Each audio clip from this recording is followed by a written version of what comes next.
Coming up on this episode of Nintendo Cartridge Society. As lovers of games, we will continue to wait for Mother 3. It's dangerous to go alone, so the Nintendo Cartridge Society goes with you.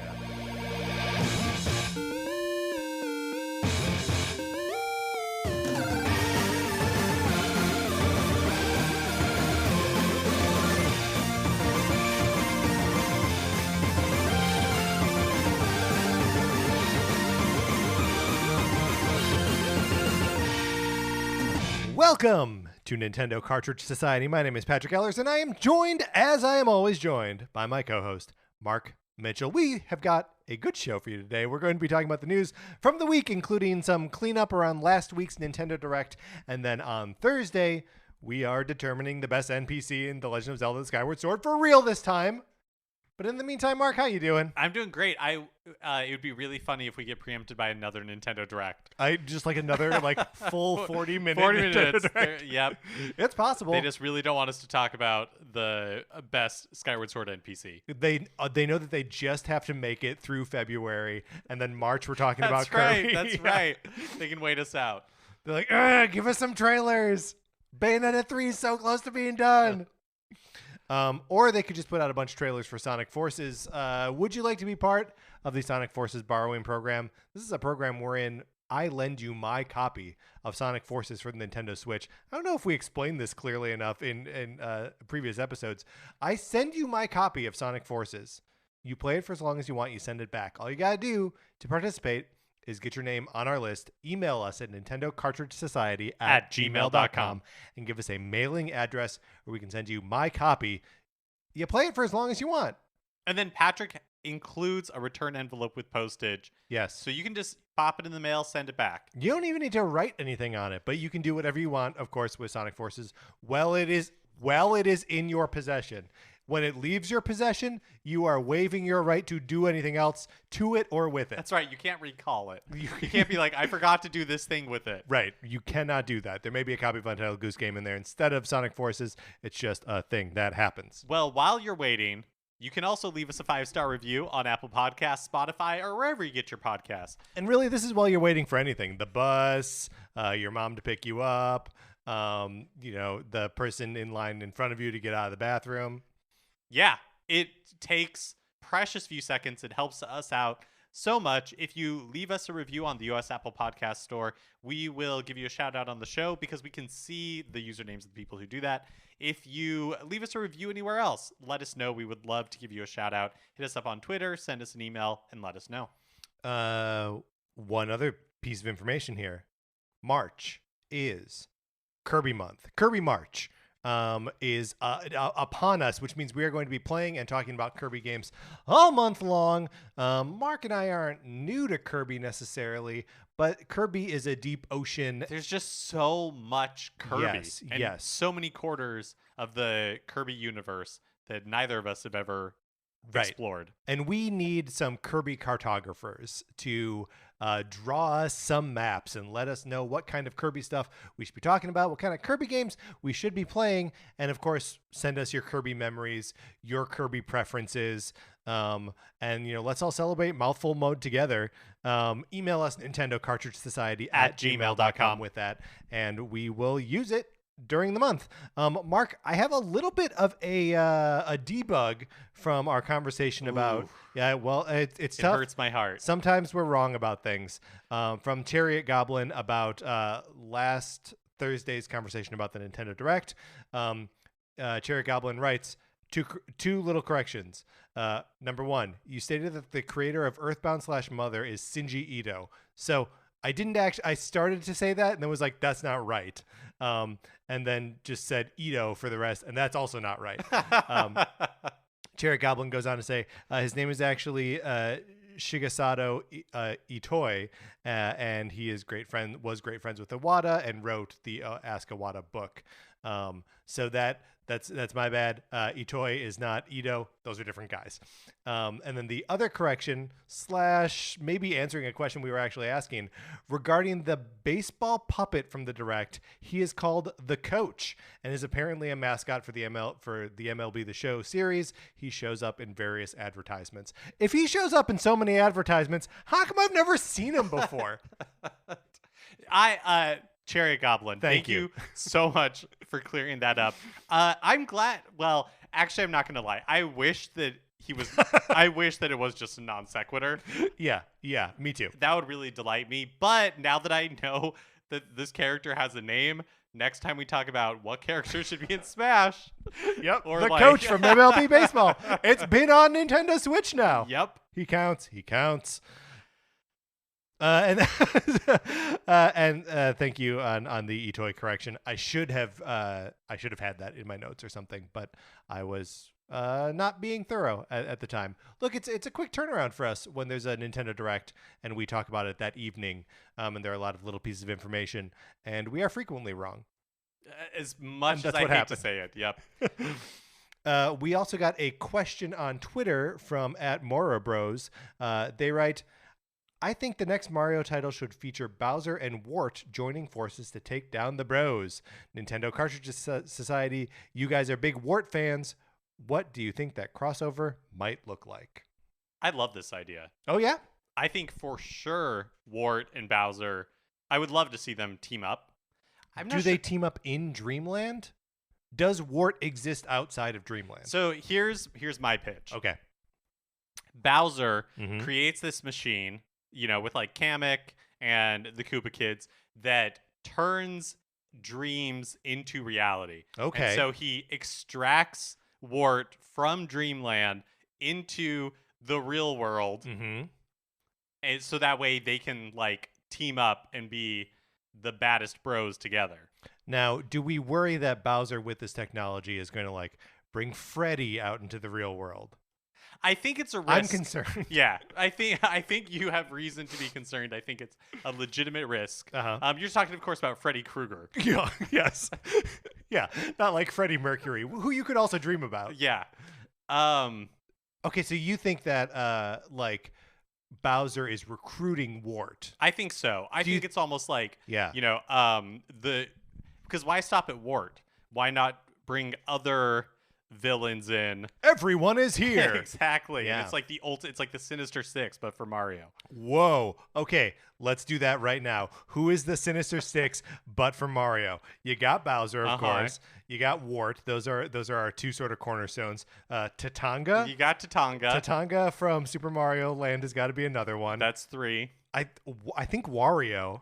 Wario for sure. Wario for sure is the 4th member of Mario's Sinister Six. Because Wario to me feels like the Green Goblin of the group. Yeah, absolutely. And Wart is the Mysterio. Like I think we could do all of them. We're not going to, but I think we could. Tatanga is the Vulture. I think this is shaping up really nicely, actually. 2 more. Okay. Who are other? You could have Shadow Mario from Super Mario Sunshine. Okay. All right. Are we worried about there being Wario and a Mario clone on the same team? I think it's okay. What about Fawful from the Mario and Luigi series? Okay. That's 6. We did it. Look at that. What a great Sinister Six. Thank you, Mario Bros. I think it would have to be a Mario's Sinister Six, led by Bowser. That's great. I love that. Let's get into what we've been playing this week.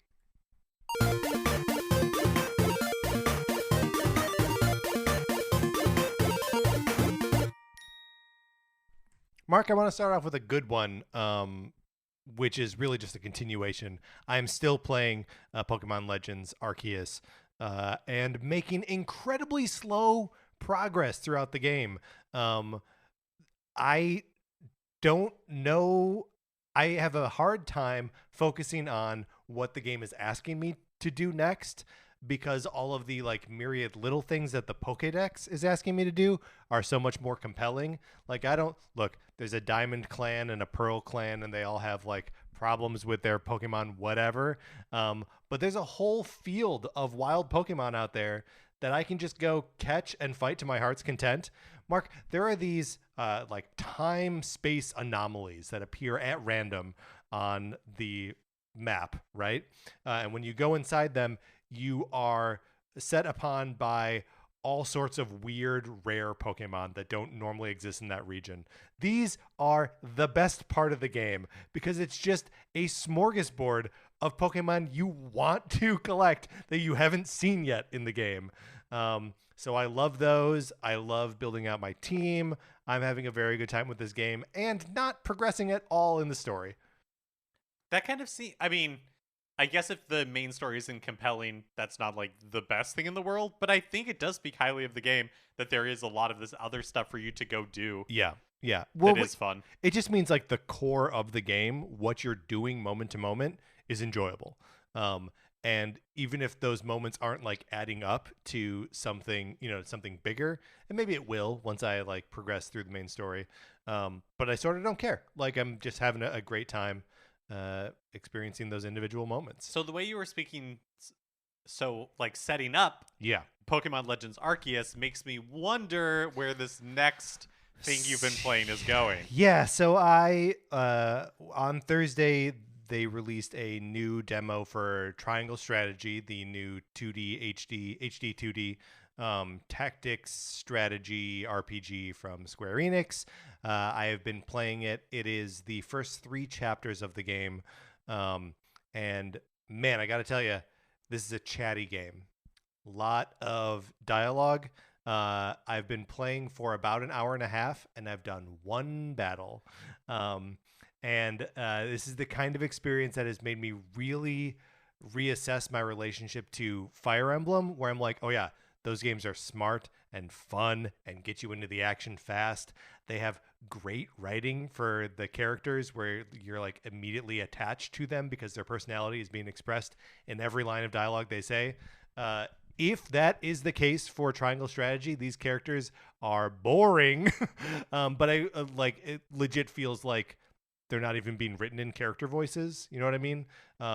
They're just telling me what's about to happen next, what they're doing, tell me what their character motivations are without expressing any of the personality of the characters.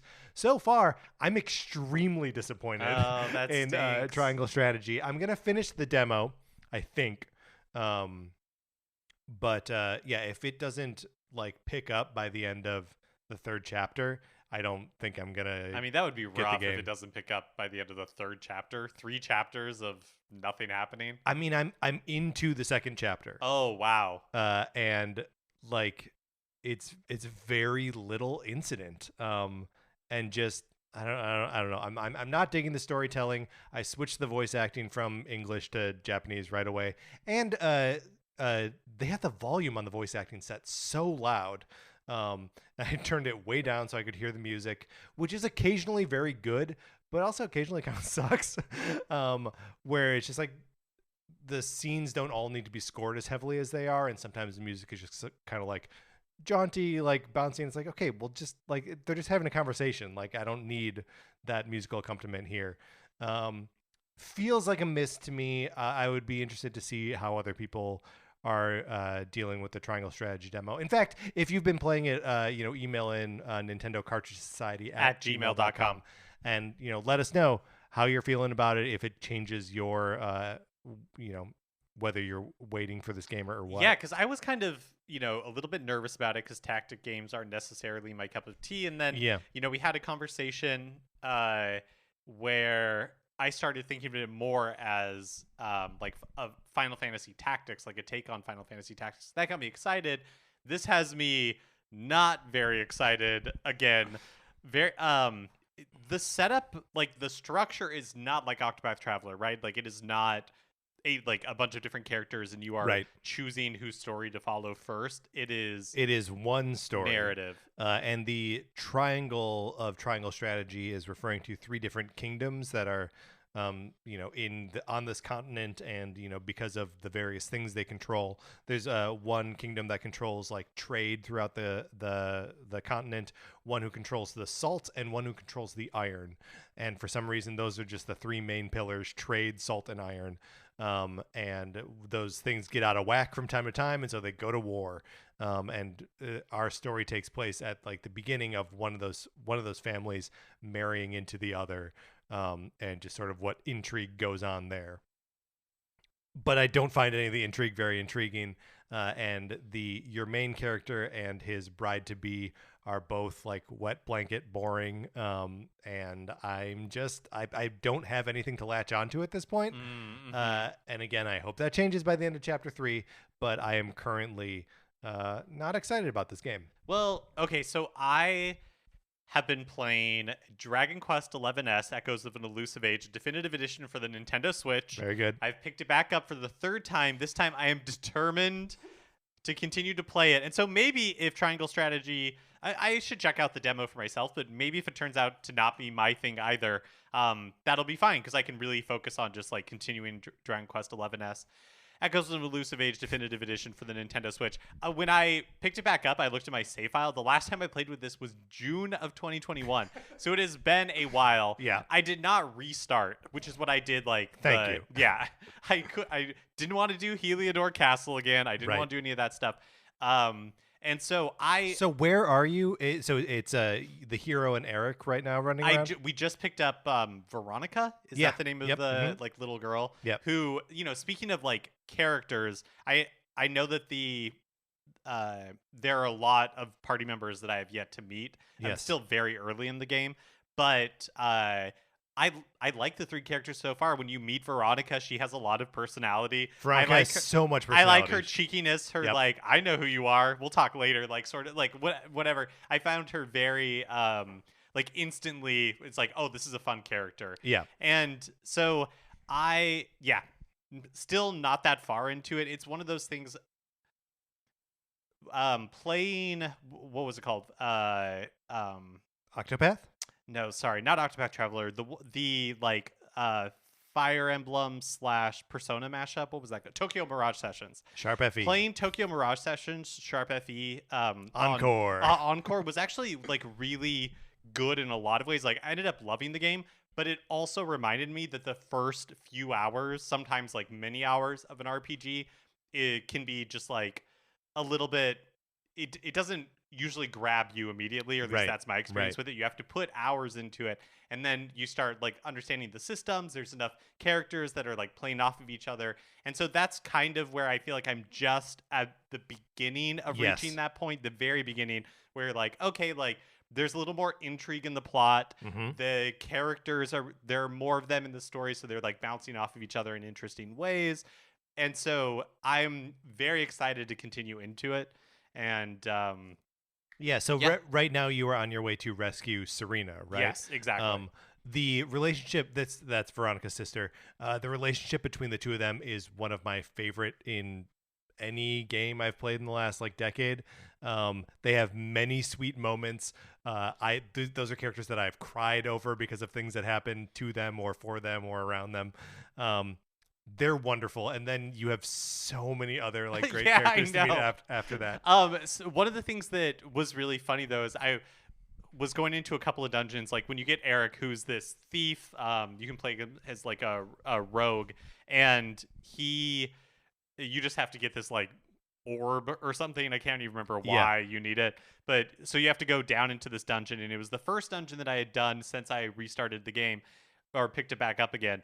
And I was so in Zelda mode where it was like, oh, I can just like run past these enemies, go to the boss, right? And because I forgot about like it's an RPG, I have to be like leveled up. Yeah. So I basically did that. I just kind of like ran through the dungeon, avoided the enemies as much as possible, got to the boss, got stomped. Then I was like, oh right, I have to grind a little bit. Like I've got to level up so that way I can like actually approach the bosses. I had too much Zelda on the brain from finishing Skyward Sword. A couple questions about how you are approaching like the grindiness of the game. Are you doing the auto battling, or are you making all the battle choices yourself? So I'm kind of splitting the difference right now. Again, like I've only had battles with 2 characters so far. So just me and Eric. And so Eric, I am setting his tactic, and then I've been making the choices myself. I do have a question for you. So does in the game by default you're able to like run around on the battlefield? Yeah. Does that do anything? No, it doesn't do anything. Okay, then I'm going to turn that off, because I know you can turn it off and just have it be like a static camera, and then you're just managing the tactics. Yeah. And I think that's what I want to do, because it seemed like there was no point to it, but I wondered if I was just missing something. No, there's no point to it. And second question, do you have battle speed turned up? No.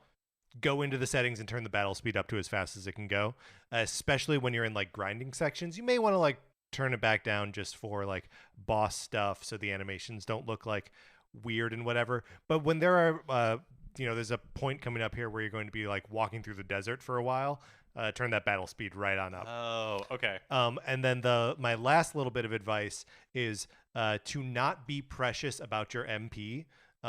Cast spells, use special abilities. You have so many frequent opportunities to refill your magic points and like heal up and stuff. And in the early go, I was being so precious about it and really like saving that for like a big fight or whatever. Don't do it. Just go nuts. Like, use the stuff. Use your abilities. Dude, how did you... The game's more fun that way. How did you spec your character? Like, did you focus more on, like, two-handed swords? Did you do, like, sword and shield? Yeah, so I did a lot of... I'm trying to remember now. It's going back a ways. Early on, I started building out towards Eric's boomerang. Oh, sure. His boomerang and knife stats. Because one of the knife power-ups is like two-handed weapons. Yes, that's right. I want to get to. I want it to be two-handed weapon. I want it to be a dual-wielding thief. That is desperately what I want. Yes. And also, don't steal anything ever. No one has anything worth stealing. It's one of the abilities that's a little borked in 11. But I believe I went with the double-handed sword, but eventually you get, because you play with the hero for long enough that you can kind of max out his, because he also has grid. I can't remember what they call it, the but luminary powers, like luminary powers, and I have not been doing those so far. I've been purely focused on I'm doing like sword and shield, sword and board, but that makes sense, because again, I think I am just really at the very beginning of the game, the very cusp. And so and you will get so many other characters that have more interesting skill trees where you have to make like really kind of dynamic, meaningful choices about how you're going to build them out, that I'm just very interested to see like how you do it, and just I'm so happy that you are like, because you have now gotten to once you meet Veronica, that's where I started to fall in love with the game. And over the course of the next 3-4 hours of gameplay is where I went from oh, this is really cool to oh, this is one of the greatest games ever made. Oh, that's really exciting to be right there. Also, one last thing I want to say about it is I am playing. While I'm playing, I'm listening to podcasts and stuff. Yeah, because great move. It's not that the music is necessarily terrible. It's just that it's incredibly repetitive. It feels like there's 3 pieces of music, and one of them is bad. The music, the dungeon music that really leans on this dissonant horn thing. That's is bad. It's a bad piece of music. So I do not fault you listening to something else while you play. All right, that's what we've been playing this week. Let's get into the new releases and what we might be playing next week.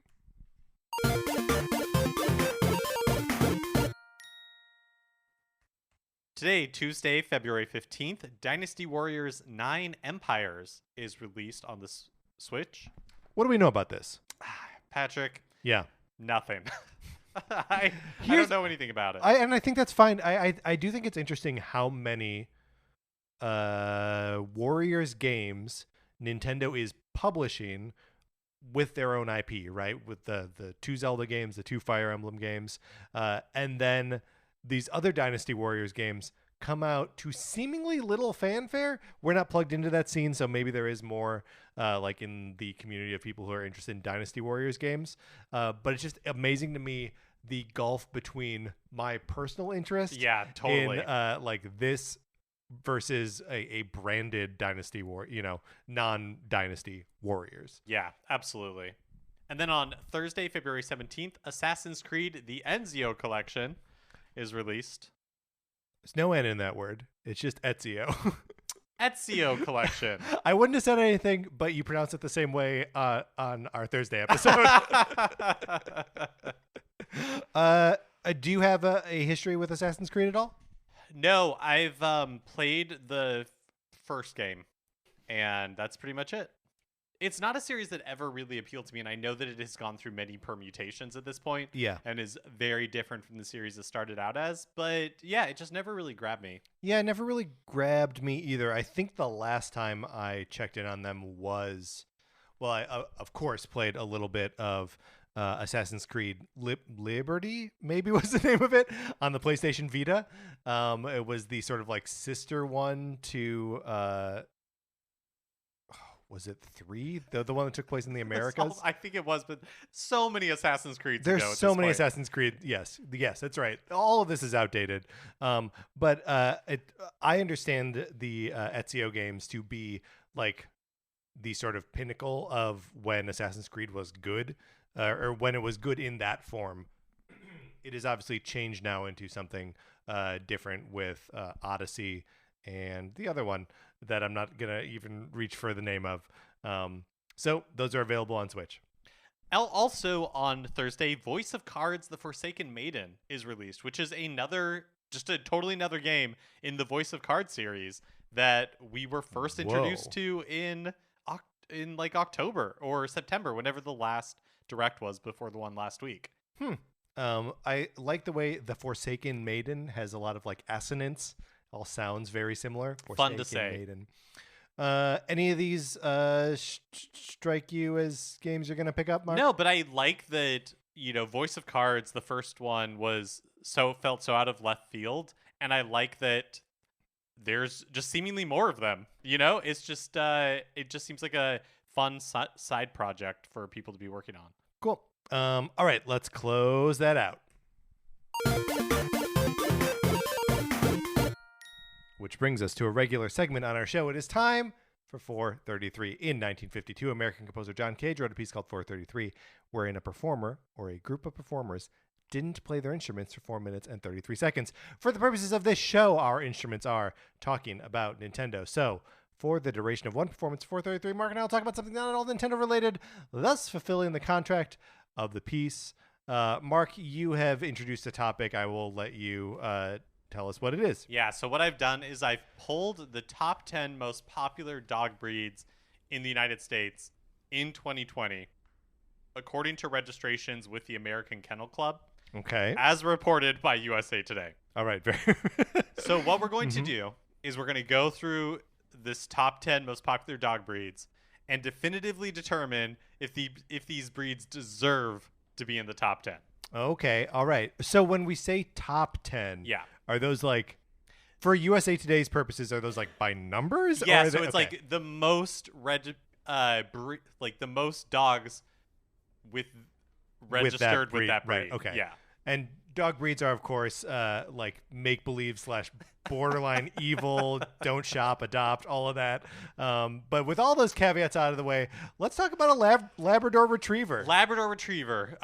This is the #1 most popular dog breed. Yeah, and I would say a pretty good kind of dog. Yeah, I think deserving to be on the list. Labs of any kind, I'll take it. So I think absolutely. It's just in my mind, I close my eyes, it's like the quintessential dog. Yes. It's like it's a dog that's big enough to wrestle, but not so big that it's gonna like knock stuff off the table with its tail. Do you know what I mean? I do know what you mean. It also is, and look, I want all dogs to be healthy, but when labs are a little fat, that's fun. Yeah, I mean, what other breed of dog is it good to be just like a little bit chubby? And I don't know. I think it's just the lab. I've never seen a fat German Shepherd. That might be funny.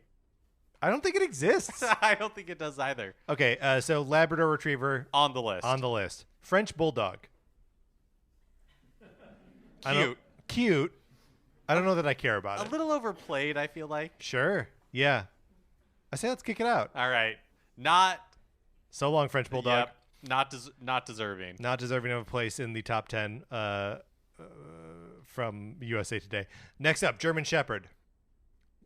I'll be honest, I'm a little frightened of German Shepherds. I'm a little frightened of German Shepherds too. Have you had had negative like German Shepherd were you just about to say that you had a friend who had German Shepherds and they were a little out of control? So no, they are not out of control. I had a friend in college who was the youngest certified police dog trainer in the United States at the time of his certification. And so I saw a video of him training German Shepherds to like just attack a dude. And he had these German Shepherds, and like you had to just be like very mindful of like where they were, and like were you striking one of the like threatening training postures. So I don't like them. Get them out of here. I had a friend who had German Shepherds, and they were good dogs, but they were just like rambunctious. Yeah. And they're just so big that when they're big, it like feels a little scary. Yeah. Also, get that coarse fur out of here. All right, German Shepherds, You're get in gone. the boot. Golden Retriever. A+, absolutely. They stay. The dog stays in the picture, Mark. I feel like this is a personal failing, but I don't find Golden Retrievers that cute. What? What are we talking about? What do you mean? I don't. Where would the Air Bud series be without Golden Retrievers? There's something about how like they're first kind of like wavy Yeah. that I don't trust. They're too beautiful for you. That's right. That's right. I just feel like they're talking about me behind my back. They might be. So are you saying that you want them off the list? I think I would kick Golden Retrievers off the list for me Wow. personally. All right. Well, then he's off. If either one of us says off, then the dog's off. So far, only the Labrador remains. Next up, Bulldog, as discrete from French Bulldog. Shouldn't exist. Shouldn't exist. Crime against nature. Love an underbite. I say keep him on the list. All right. He's made any dog that is prone to allergies and you have to like rub it down with lotion all the time. Right, on the something list. you can relate to. Yep, totally. Next up, we have 3 different kinds of poodles. Right, they're all like grouped together in the American Kennel Clubs, but USA Today broke it out. So. Okay. Standard, miniature, and toy. Miniature for me is the only one that stays on the list. Yeah, I Big agree. poodle, get it out of here. Big poodle's weird. I don't know why. As a miniature poodle should be poodle, and then standard poodle should be giant poodle. I think. And no giant poodles. Mark, giant Mark, poodles. we gotta really book Okay. you. Next up is Beagle. Keep it. Stays. It howls. Yep. It's great. Rottweiler. No. Grew up next to 2 of them. I say no. Ah, no. All right. Well, I guess we'll never know whether the German short-haired pointer or dachshund end up on our list. Today, we are accompanied by the cellist Timotheos Petrin and pianist George Yanyu Fu. All right, Mark, let's get into the news.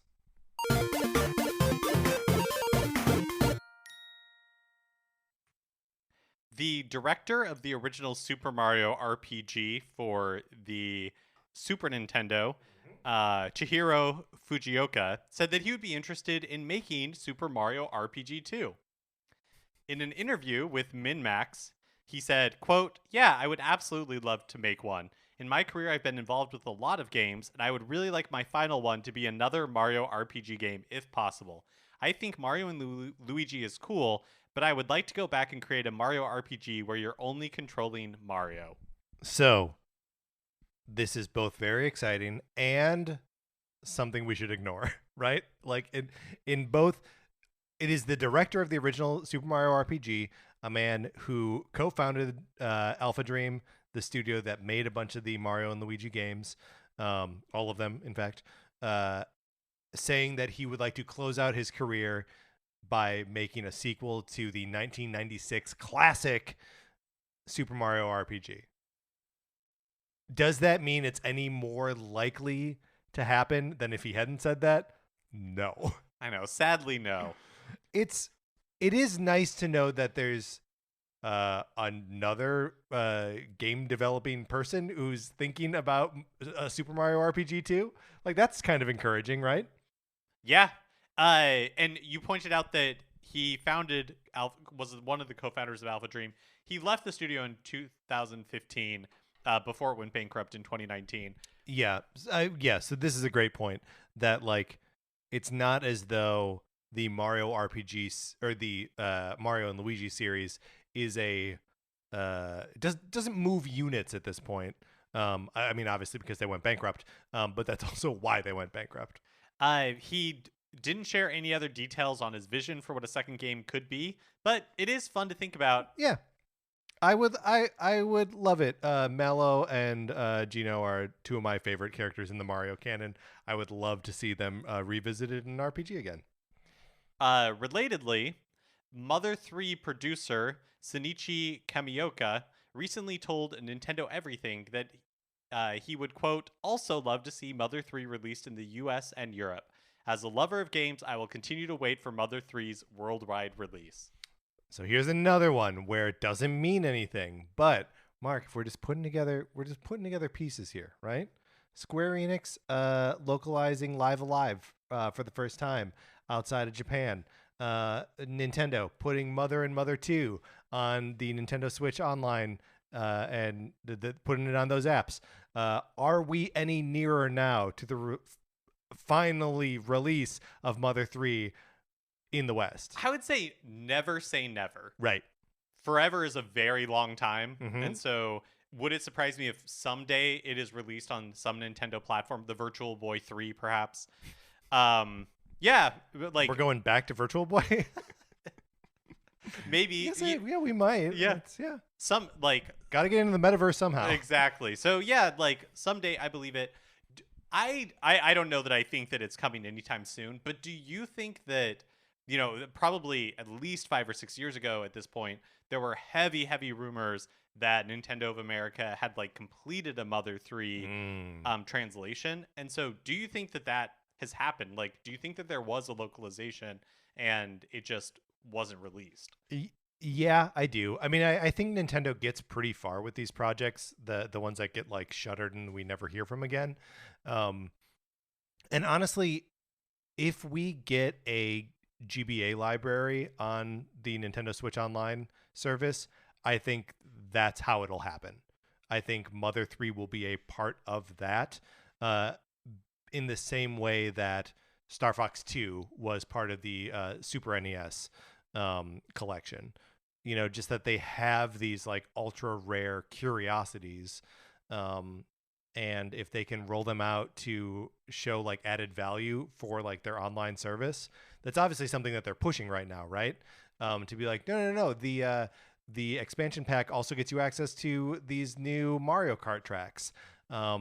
If they were like, oh, and this is the only way to play the GBA library, which means it's the only way to play Mother 3, like it's a no-brainer at that point. Yeah. And because really, like, releasing Mother 3, I mean, really releasing Earthbound and Earthbound Beginnings, yeah, it's really like an aim at the super fans, like the Nintendo super fans, because releasing Mother 3 won't really mean anything to the vast majority of people. True. And so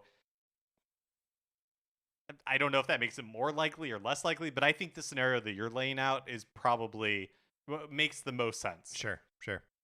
But yeah, it is weird, and even the super fans, even the you and me, like I don't know that I'm gonna play through Earthbound. Know that I would. Yeah, I don't know that I like. I don't know if I would play through Mother 3 either. I've never played Earthbound Beginnings. I don't know if I would play through Mother 3. Yeah. I mean, like I played through Earthbound / Mother 2 back when it came out with a friend of mine that I didn't like named Ryan. He and I played it together, and I liked the game, but you know, those are memories of 12, 13-year-old me, and I've not like experienced the whole thing as an adult. I'm gonna give it a shot now that it is on the Super NES Switch Online, but like, yeah, I just don't have a ton of love for it at present. Following last week's Nintendo Direct, a few details on Kirby and the Forgotten World's Amiibo support were revealed on the Japanese website for the game. Amiibo can apparently be used to access, quote, useful items, whatever that means. Kirby and the Forgotten Land. Darn by the way. it! It's all right. It's all right. At least we caught it now. Yeah. Kirby and the Forgotten Land. Mm-hmm. So amiibo can apparently be used to access useful items. Right.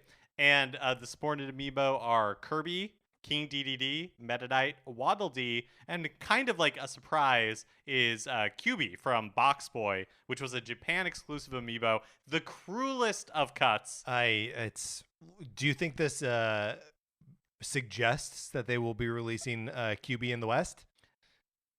My heart wants it to be true, Right. but my brain says no.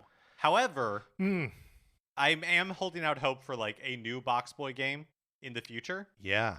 And that would be a great time to bring it over. When did the QB amiibo come out? Did it come out with like one of the Box Boy games on 3DS? And not Box Boy Forever, the one that Bye Bye Box Boy? Was that the one that came out on? I think Bye Bye Box Boy was the I think it's a 3DS one. The last one to come out on 3DS, and then the one on Switch is like Box Boy and Box Girl. I think Box Boy and Box Girl is correct. I'm looking it up right now. Box Boy is the original. Box Boy is the second one. Bye Bye Box Boy is the third one. Those are all on 3DS. And then Box Boy and Box Girl is on the Switch. That's correct. I think the QB one came out with Bye Bye Box Boy. Yeah. Also, we're due for a new Box Boy game. The original came out in 2015. Sequel 2016. The third sequel 2017, then a year off in 2018. 2019 is basically Box Boy 4, and then 2020, 2021. We are now in 2022. This is the longest we've gone without the release of a new Box Boy game. And Box Boy needs that Switch bump. Yeah. So let's get a new Box Boy game. Yeah. Yep. With an attendant amiibo, of course. So, yeah, I guess no real surprises there other than QB being supported. Useful items. So not cosmetics, we think. Yeah, probably. It's just going to be like a health power-up. Yeah, I think it's going to be like Metroid Dread-esque amiibo support. As part of the Nintendo Direct, Nintendo announced 48 new tracks coming to Mario Kart 8 Deluxe as DLC through the end of 2023. Unconfirmed speculation, my favorite kind, is that the tracks are being ported from Mario Kart Tour. And so maybe we can look to the tracks in that game to see what like will be part of the DLC. The reason people are thinking this is they're like looking at the geometry and the graphics of the tracks that have been announced, like Choco Mountain in this first round of DLC, and comparing it to the version in Mario Kart Tour. And seemingly it looks like they are very similar. Yeah, well, and that stands to reason that if it's already been updated for a 3D game that is, on a high definition screen like your phone is, that they would be using a lot of the same or similar assets. I saw a little like hubbub about graphical fidelity and like the sort of design of the tracks that were part of this set. I don't really care about it. The game is Mario Kart 8 Deluxe is a gorgeous game, and you end up losing most of the gorgeousness as soon as you start going fast in it anyway. And I just want some more tracks, baby. Like, if it turns out that they look like really bad, then I'll worry about that then. But also, that'd be so weird. Yeah, it would be really weird if they looked bad. And Nintendo, don't think that just because you're giving us 48 new tracks, they've forgotten that what we really want is the ability to turn down the sound effects so we can hear the music. Yes, please let us turn down the sound effects and voices. I need to turn down those voices too because I want to hear that awesome music. That's another cool thing is to think that we'll get presumably we'll get a bunch of new music with these tracks. Yeah, totally. Yeah, Nintendo, if you wanted to have another level to Nintendo Switch Online that's like expansion pack plus, that is purely it's $100 a year just so I can turn down the volume of the sound effects in Mario Kart 8 Deluxe, I would pay that. Also, as long as we're asking for things, that includes a music player on the Nintendo Switch app on my phone. So any of the music that I've unlocked in any game that has a music player, I can play directly from my phone. If that were part of it, then like for sure, yes, $100. Yeah. A year. No problem. We got some fun character announcements for a couple of upcoming games last week. First, Teenage Mutant Ninja Turtles Shredder's Revenge announced Splinter as a playable character. So after April O'Neil and the Four Turtles, that makes him the 6th playable character in the game. And they are not saying that this is the final character reveal or anything like that. My brain explodes with Ninja Turtle playable character possibilities. I'm excited that they're expanding. You know, it was cool to see April being a playable character. They're like broadening it beyond the Four Turtles, which is just so Ninja Turtle standard, right? That the Four Turtles are the 4 playable characters. But then also getting Splinter, like it's just very rad. And I hope they kind of go into the roster. Give me a Jenica. Give me a 5th turtle. Like, that could be super, super fun. Chocobo GP revealed that Cloud Strife from Final Fantasy VII will be coming to the game as a Season Pass exclusive reward. It's currently unclear what else is in the Season Pass, what the Season Pass will cost, or if there's any other way to unlock Cloud. We don't know anything. They're just teasing us with Cloud at this point, and then saying, by the way, he's part of a Season Pass exclusive, which, look, I'm interested in Chocobo GP, right? I think it's going to be fun. I think I'm going to cast magic spells as a Gilgamesh racing against a Chocobo, and that's going to be great. I'm worried now with this announcement of a Season Pass and a Cloud Strife, the most popular Final Fantasy character there is, being attached to the Season Pass. I'm beginning to think this is a Disney Speed Dream or whatever that game is. I think this may be a crappy cash grab, and I hope I'm wrong. Oh, that hurts my heart. I hope that turns out to not be true, because I was angling for Chocobo GP to be my game of the millennium, and right, and it may not be. Yeah. Disney Speedstorm is the Speed Dream, not a bad name. No, it's honestly way closer than I thought I was going to get. Also, I apologize that these two news stories aren't as related as they would seem, but it was just weird to get like character announcements in 2 games that I'm interested in.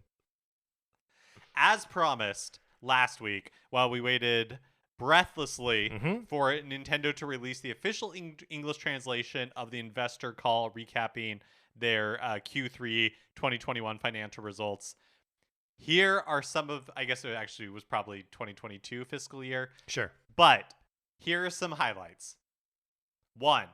Digital sales, quote, grew enormously in Q3, due in large part to Animal Crossing Happy Home Paradise and Super Smash Bros. Ultimate's final DLC character being released. I like knowing, and it makes me just wonder like what Nintendo's approach to this is going to be in the future, that the DLC for Smash Brothers got an extra bump when the final character was revealed, so people finally knew what they were going to get and then bought it all. Yeah. Like, how does that change their approach? Right. Instead of, because, you know, they could tell us these characters ahead of time, but no, they like to keep their little secrets. Do you think that they could tell us all these characters ahead of time, or do you think that some of it is still being sorted out like as they go?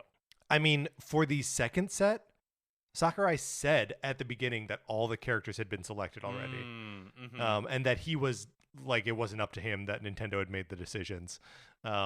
So, do you believe Sakurai, or is he a liar? Wow.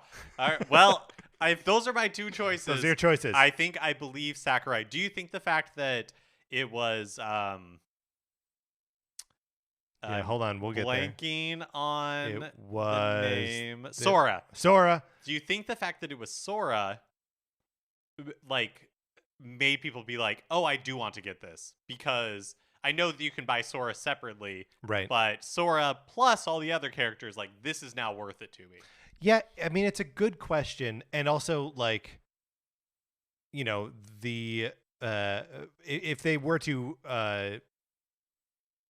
tell us all of the characters at the beginning, that's bad marketing, right? Because then we would only talk about it the one time. It would be exciting when they actually came out, but it wouldn't be the same level of excitement as the surprise of here's Sora.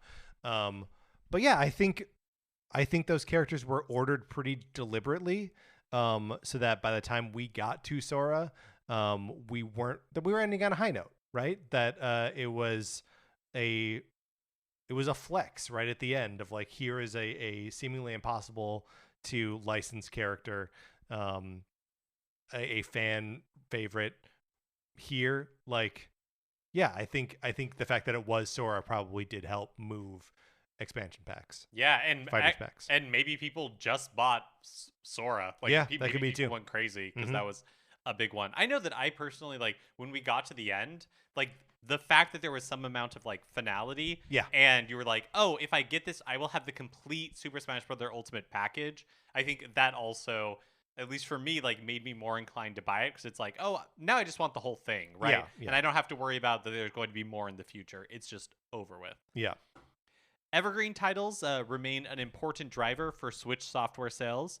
Furukawa described the situation as, quote, an evergreen title as player's second or third game.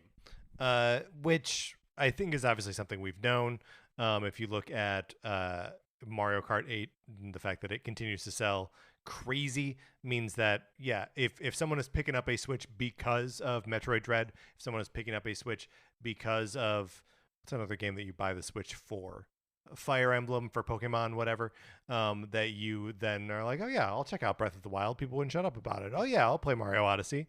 And the Switch library is so crazy at this point that it does make total sense. I also thought it was interesting that he talks about how they kind of expect that to shift a little bit as they're reaching the point in the Switch's life cycle where they're not going to be selling as many Switches to newcomers. Yes. Then they're transitioning to selling multiple Switches to the same household, or people who have already bought a Switch upgrading to the OLED model. And so they expect that like mix of evergreen titles to shift as there are less people that are just new to the ecosystem. Yeah. It still remains interesting to me how like there is no significant markdown for like used copies of those legacy games, that they continue to sell, as well as that it's like a real thing. Like the value of the game stays high because the value of the game stays high. I know.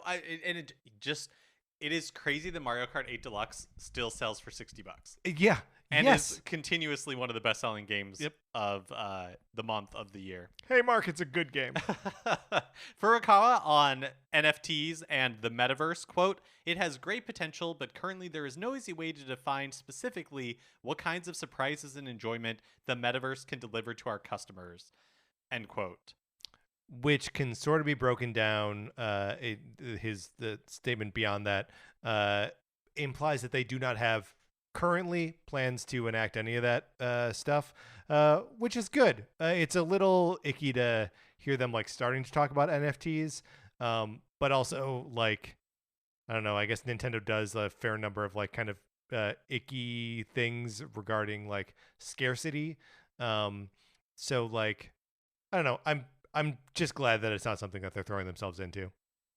Rising costs for component parts of Nintendo Switch are starting to cut into the profitability of the hardware. So far, the hit to profits has been gradual, but, quote, if costs continue at current levels through next fiscal year as well, then we would expect hardware profitability to decrease correspondingly compared to this fiscal year. So, look, we're not talking about supply chains and chip shortages. That's not what's happening, but Furukawa brought it up, so I think we have to a little bit. It seems like a foregone conclusion, right? That like the Switches are going to cost them more money to make, and they're not really raising the prices on them. But just sort of a bummer reality that will they raise prices on them to like keep up with profitability, or will they just start to like? It doesn't sound like it. From the quote, it sounds like they're telling investors that like, hey, you can expect like the profit we make per unit on a Switch to go down because these are just going to become more and more expensive to build. And also, he says that they aren't changing like the amount that they plan to build because of this. Yeah. They're not like cutting back their orders or anything like that. Also, interestingly, the Switch OLED model according to Nintendo, has a lower profit margin than the standard Switch or the Switch Lite, which is kind of surprising. Yeah, especially because like one of the main feature of the Switch OLED, the OLED screen, that they had gotten like some killer deal on all these leftover screens from Samsung, right? And the fact that they're still making less per unit while charging $50 more means something, and I don't really know what it is. Yeah, I just wonder if the other component costs are higher, right? Like including a Ethernet port in the dock and like all that kind of stuff. If it just those like small improvements, they just like add up. Yeah, I wonder what the where the math was and where the math was headed before. And again, I'm assuming a narrative that we've like come to understand is actually true. That like the Switch OLED was going to be also a more powerful version of the Switch, but then was sort of spec'd down as they realized what they could get their hands on, like realistically. I wonder if they had a higher price point in mind and would sort of like offset that. The sort of disparity between what it costs to make and what it costs to sell it. Because like for a Switch Pro, which they would never call it, I maintain, that would have an OLED screen and like better processing power. How much could you charge? Could you charge $400 for that? Right. Yeah, totally. I also wonder if just, with everything going on that he's saying here that, the price of components and everything just continue to creep up. Yeah. And so maybe at some point the math was working out, but those components have just continued to get more expensive, and so the margin that they expected to get, they just aren't able to. Yeah. Yep. Finally, the NPD Group released their report on the best-selling games of January in North America. Pokemon Legends Arceus was number one. This doesn't include digital. So like for games across all platforms, Pokemon Legends Arceus was number one. I do think Pokemon games tend to sell more physical than other games, just because there is like a sort of like trading culture around them, especially the games where there are like the two versions where one friend will buy one and the other friend can buy the other, and then you can like swap them out so people can experience a more complete version of the game. I know that's not what's happening with Arceus, but like I bought a physical version of Arceus. I think that's just a little bit more of a Pokemon thing. Pokemon Brilliant Diamond and Shining Pearl combined for number 11, and that also doesn't include digital. Monster Hunter Rise is number 3 on the charts this month, I think because it just released on PC. Okay. And so that boosted up. Mario Kart 8 keeps on trucking at number 8. And then Mario Party Superstars, Animal Crossing New Horizons, and Super Smash Bros. Ultimate also made the top 20 across all platforms. Interestingly, the Switch was the third best-selling console in January, behind the PlayStation 5 and Xbox.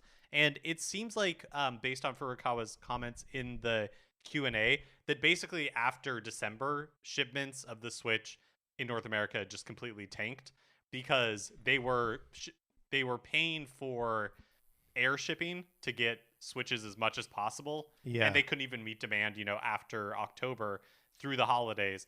And then my understanding is that they switched back to like shipping by boat and like slower methods. Sure. And so I think supply just completely tanked in January. Yeah. Well, and it's weird though, because it's like, it seems like that would be the case for everyone.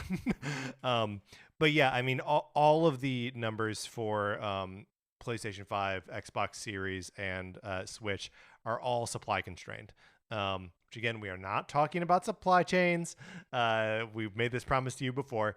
But yeah, it's weird to see them not sitting at number one. But the system is old now, and I think the PlayStation, Xbox libraries are starting to like actually catch up with sort of where you think a console library should be before like investing in the new one, especially with like Halo and the New Horizon game. And yeah, all that stuff. There's a lot. So you can get them next time, Switch. What do you think it takes for is there like software that can like rebalance that equation, or I don't know. I like you're saying, I think it's really just like who can ship the units, right? Because also there's already 100 million of these things, and like what are we talking about? Right. All right. Speaking of what are we talking about, let's close out the news.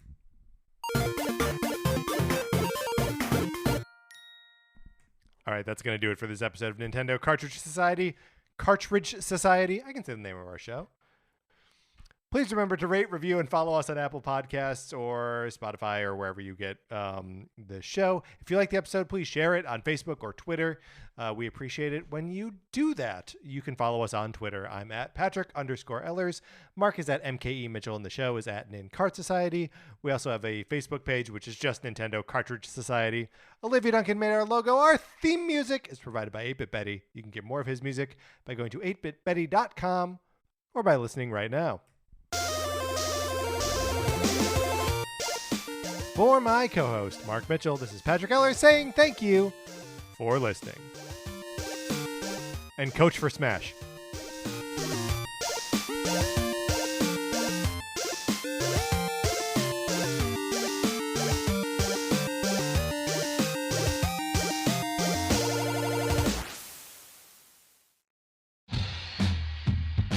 Have you ever encountered an unexplained hairy bipedal hominid in the woods? Have you received telepathic messages from an unidentified aerial phenomenon? If so, then you need to listen to Bigfoot Collectors Club. I'm Michael McMillan. And I'm Bryce Johnson. And together with super producer Riley Bray, we make up the Bigfoot Collectors Club. That's right. Every week we talk to actors, comedians, writers, and paranormal experts about their personal paranormal histories and share stories of high strangeness. Like the time when we talked to Craig Ferguson about the Loch Ness Monster and when a sea witch told him he had raven magic. Or the time I asked Pitch Perfect's Anna Camp her opinion on cattle mutilations. Past guests have included Rachel Bloom, Jen Kirkman, Paul F. Tompkins, Bobcat Goldthwait, and more. So if you've ever been abducted alongside 5 reindeer by an alien with drills for hands or witnessed Bigfoot crawl out of an interdimensional portal, Don't laugh, happens all the time. then check out Bigfoot Collectors Club on Campfire Media or wherever you get your podcasts. Bigfoot Collectors Club. You're here to believe us. wait, is that how it goes?